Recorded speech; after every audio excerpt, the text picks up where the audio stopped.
see the next form of business, that is partnership. As the word says, partner. So that means this business is depending upon the partners.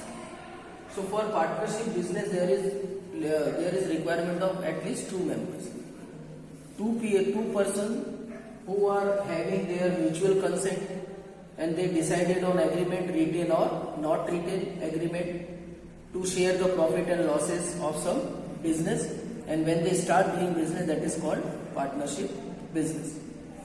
Now the Indian Partnership Act 1932 defines partnership as the relation between persons who have agreed to share the profit of business carried on by all or any one of them acting for all. Now what happens in a partnership? All the members can work for that partnership firm. Otherwise they can tell one person to work for all on behalf of all. Normally that is only happens. Most of the time one or two partners work for the firm, and they get extra remuneration other than their share of profit. Now partnership firm, the requirement of partnership firm is rising from where? In sole proprietorship and in Hindu family business. In both the cases we have seen that the resources are limited. In both the cases resources are limited because that resources were actually connected to some person's limited person, private person. Similarly, the decision making cannot be polished, cannot be changed, cannot be taken in a proper way. कभी कभी ऐसा भी हो सकता है कि आपने जो डिसीजन लिया वो गलत हो जाए. तीसरी बात इसमें आती है कि जो प्रोप्राइटरशिप होती है या हिंदू अनडिवाइडेड फैमिली का जो बिजनेस होता है, उसमें जो मैनेजरियल स्किल होती है, टेक्निकल स्किल होती है, वो हो भी सकती है और नहीं भी हो सकती है. तो ये सारी डिसएडवांटेज जो है वो एक रास्ता बनाती है. Those problems have given a way to partnership. यहाँ पर 2 या 3 लोग एक साथ कंसल्ट में आते हैं. उसमें हो सकता है कि कोई टेक्निकली एक्सपर्ट हो, कोई फाइनेंशियली स्ट्रांग हो, और तीसरा कोई दूसरी उसके पास क्वालिटीज हो. ऐसे 3 लोग मिल जाते हैं, मिलकर वो पार्टनरशिप बनाते हैं according to Indian partnership act 1932. The first feature is formation. The partnership form of business organization is governed by the Indian Partnership Act 1932.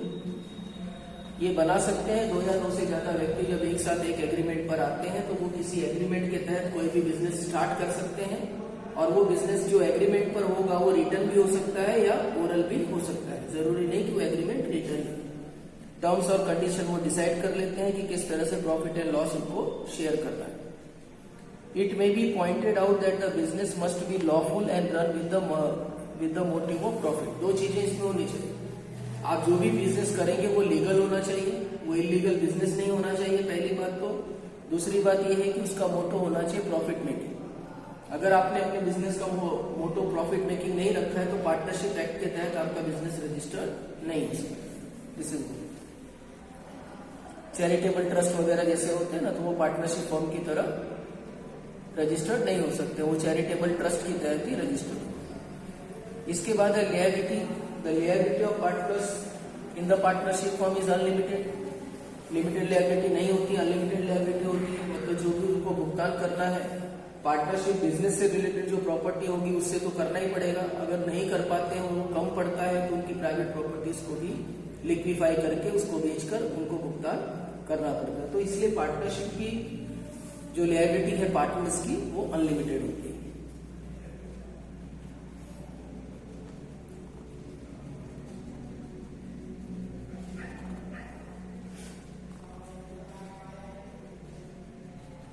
Then risk bearing. The partners bear the risk involved in running of business as a team. क्योंकि यहाँ पर सभी partner एक साथ मिलकर business करते हैं, तो रिस्क भी सभी को शेयर करना पड़ता है, सभी को इक्वली शेयर करना पड़ता है. Decision making and control. The partners share among themselves the responsibility of decision making and control of day-to-day activities. Decisions जो है जनरली सभी पार्टनर मिलकर लेते हैं. सभी पार्टनर्स की हमेशा मीटिंग होती है और फिर उसमें डिसीजन लिया जाता है. मैक्सिमम टाइम ऐसा होता है कि कोई एक पार्टनर प्रपोजल लाता है, कोई एक पार्टनर उस डिसीजन के पॉइंट्स को रेज करता है और बाकी पार्टनर्स उस पर डिस्कस करते हैं, फिर उसके बाद यस या नो जो भी है डिस्कशन होता है। Continuity partnership is characterised by lack of continuity of business since the death or insanity of any partner can bring an end to the business. ये कंटिन्यू नहीं है, जैसे हमने ज्वाइंट हिंदू फैमिली बिजनेस में देखा था कि वहां पर अगर कर्ता की डेथ हो जाती है तो जो सबसे एल्डेस्ट मेंबर होता है इसका फैमिली का, वो उसको टेक ओवर करता है। पार्टनरशिप में ऐसा नहीं होगा। अगर डेथ हो जाती है पार्टनर की या इंसैनिटी हो जाती है, वो जो है अनसाउंड माइंड का डिसाइड हो जाता है या फिर उसको कोई जेल वगैरह हो जाती है, क्राइम कर लेता है वो, तो ऐसे एक पार्टनर के करने की वजह से पूरा बिजनेस बंद हो सकता है। Number of partners, the minimum number of partnership needed to start is 2, 2 member हो सकते हैं। And according to the section 464 of companies act 2013, maximum number of partners in the partnership form can be 100 subject to the number of prescribed by the government as per rule 10 of the companies act. At present maximum number of members can be 50। 2013 ने 100 दिया था, लेकिन at present 2014 के हिसाब से जो membership रखी गई है मैक्सिमम नंबर वो 50 मेंबर्स रह सकते हैं। अभी वैसे ही चल रहा है, आगे चल के चेंजेस हो सकते हैं।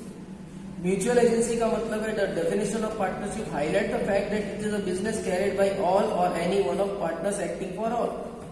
इन other words every partner is both an agent and principal. मतलब ये म्यूचुअल एजेंसी है, इसमें अगर समझ लो 10 पार्टनर हैं तो 10 पार्टनर के बिहाफ पर अगर एक पार्टनर वो एक्ट कर रहा है तो इसका मतलब है 10 वही कर रहे हैं। अगर कोई डिसीजन एक पार्टनर ले रहा है तो इसका मतलब है कि वो 10 पार्टनर ही वो डिसीजन ले, तो चाहे एक मेंबर ऑफ ऑल करे या सारे मेंबर साथ में करें, दोनों का मतलब एक ही होता है। तो हर एक पार्टनर जो है वो एजेंट भी है बाकी लोगों के लिए और साथ में जो है वो खुद प्रिंसिपल भी है, खुद तो पार्टनर है ही है।